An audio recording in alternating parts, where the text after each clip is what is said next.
sudah ada setengah mati. Kalau dulu udah saya kan begitu. Kalau dulu itu batu yang kecil. Jenderal Suleman dan tim pendukungnya terus bergerak melakukan sosialisasi pencalonan dirinya sebagai salah satu kandidat bakal calon gubernur Kalimantan Utara dalam kontestan pemilu gubernur Kalimantan Utara tahun 2024. Jenderal aktif ini terus menjalin dialog kepada para tokoh-tokoh agama, tokoh masyarakat, para sepuh, organisasi kemasyarakatan, berbagai paguyuban etnis dan budaya maupun diskusi dengan kaum milenial dan perkumpulan anak muda lainnya. Dari berbagai ikhtiar tersebut, Sulaiman kini menjelma menjadi salah satu kandidat kuat yang diprediksi banyak kalangan akan merebut kursi gubernur Kaltara dari tangan petahana. Kini, Sulaiman dan timnya sedang menggodok serta menghitung kandidat tepat yang akan menjadi calon wakilnya kelak untuk maju sebagai pasangan calon gubernur Kaltara periode 2004-2009 mendatang. Berikut ini kita ikuti perbincangan Jenderal Suleman di kedai kopi Sarap Batu 9, Jalan Jeruk, Tanjung Selor, Kabupaten Bulungan, Kalimantan Utara pada Rabu malam 8 Mei 2004. Data ini berpihak kita. Jadi masyarakat butuh pelibatan pemerintah dan rangka peningkatan kesejahteraan. Beliau rangka meningkatkan kesejahteraan di bidang profesinya.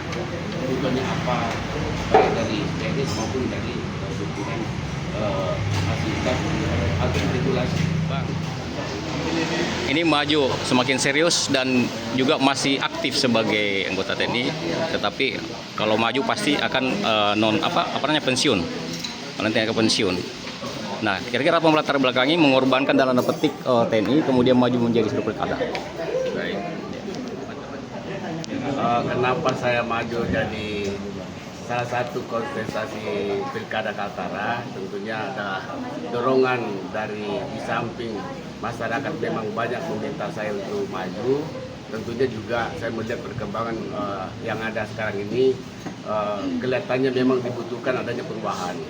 Sehingga dengan kondisi seperti ini, saya ingin mengabdikan diri kepada Kalimantan Utara, khususnya masyarakat Kalimantan Utara untuk memajukan ada perubahan dari kondisi sekarang ini akan lebih baik ke depan, baik dari sisi ekonomi, kesejahteraan maupun dari segi kondisi sosial. Tentunya perlu ada perbaikan, termasuk infrastruktur yang banyak keluhan masyarakat, termasuk pembinaan ASN dan sebagainya. Banyak saya pikir yang perlu ditangani, sehingga beberapa masukan-masukan dari masyarakat Kaltara adalah bagian yang memicu saya untuk maju sebagai kandidat pilkada Kalimantan Utara. Perubahan apa yang ditawarkan dari Bapak untuk di pembinaan ASN sendiri di Kaltara?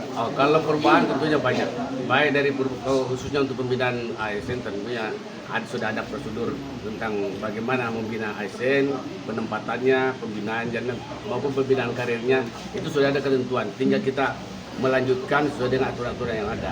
Terkait mungkin sudah melakukan sosialisasi, bagaimana tanggapan masyarakat secara umum terhadap keinginan Bapak maju? Kalau tanggapan masyarakat ini secara umum saya lihat sangat antusias dengan hadirnya nama saya muncul di media. Alhamdulillah semakin memeriahkan kontestasi ke depan. Insya Allah masyarakat kelihatannya menginginkan adanya perubahan, dan memang saya sudah punya konsep tentang perubahan-perubahan ke depan, baik dari transformasi digital, kemudian bagaimana mengolah potensi sumber daya alam, kemudian bagaimana memprioritaskan pembangunan, termasuk beberapa badan usaha yang dilakukan oleh masyarakat, baik dari pertanian, kemudian pertambakan, perikanan, dan lain-lain. Itu banyak sekali yang perubahan, dan saya pikir ini dibutuhkan kreativitas seorang pemimpin, inisiatif, dan kolaborasi antar semua unsur yang melibatkan semua pihak agar terjadi perubahan yang signifikan dalam rangka meningkatkan kesejahteraan masyarakat di Kaltara. Pak, banyak hal yang bisa menjadi investasi di Kaltara ini, tapi kelihatannya belum banyak investor yang bisa masuk. Apa yang Bapak akan lakukan nanti? Betul, investor banyak yang masuk, menginginkan tentunya. Saya lihat investor ini kan melihat sisi politik yang ada sekarang.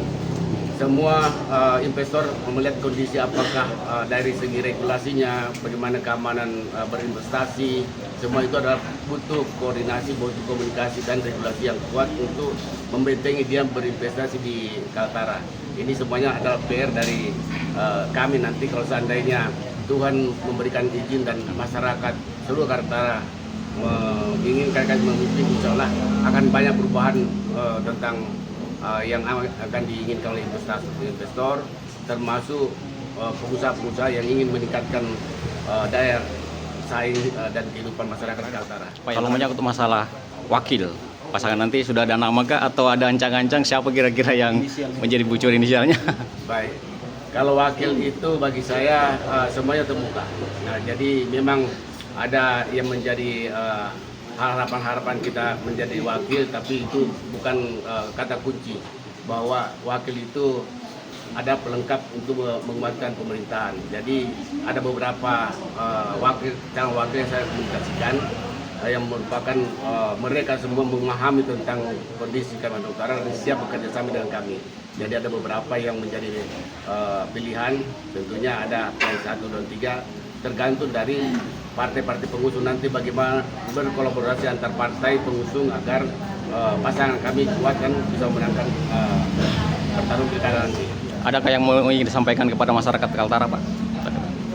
Yang saya ingin sampaikan kepada masyarakat Kaltara, jaga harmonisasi wilayah, kita jaga soliditas, kita bagian dari NKRI tentunya butuh ketenteraman dan kedamaian di wilayah, dan tentunya harus bekerja sama dengan pemerintah yang akan datang supaya potensi sumber daya alam yang akan dikelola akan sama-sama nanti kita gunakan dan tingkatkan daya hidup masyarakat kita.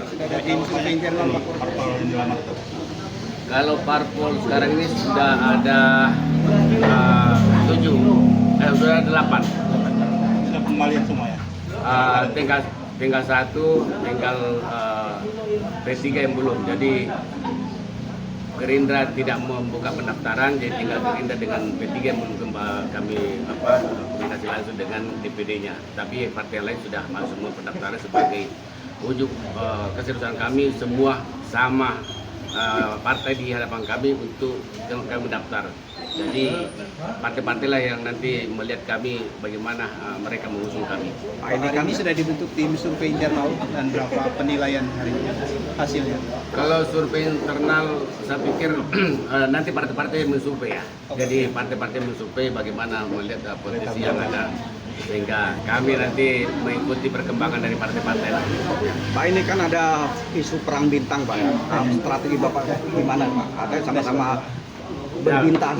Ya biasa masyarakat itu kan memunculkan Opini-opini. informasi ya macam-macam lah. Tapi yang jelas kandidat ini kan pertarungan antara kandidat 1 dan kandidat 2 ataupun kandidatnya kalau ada 3. Jadi dirisaukan kita lawan berita yang jelas bagaimana pihak A dan B berkompetisi dengan baik dan sehat sehingga terjamin keamanan di wilayah Kaltara dan seterusnya juga tetap terjaga.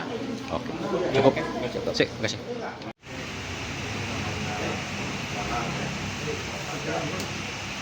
Sebagai jenderal aktif yang masih menjabat tugas negara penting di jalur TNI hingga saat ini, Sulaiman siap menjalani pensiun dini dan melakukan perubahan dan membangun citra positif di berbagai lini di Kalimantan Utara. Sulaiman akan bertarung dan bersaing dengan petahana Gubernur Kalimantan Utara saat ini, yakni Zainal Apaliwang, yang juga adalah pensiunan jenderal polisi yang sudah membangun Kaltara selama ini. Lantas, apakah Sulaiman mampu mewujudkan cita-citanya untuk memenangkan kontestan Gubernur Kalimantan Utara ini? Pertarungan politik Kaltara sepertinya kian seru dan menarik untuk disimak. Yang jelas, siapapun kelak yang menjadi juara, harapan rakyat adalah butuh kesejahteraan secara adil, merata, dan berkesinambungan dengan perkembangan daerah yang membanggakan. Dari Kedai Kopi Serap Batu 9, Tanjung Selor, Kaltara TV, M. Sakir melaporkan.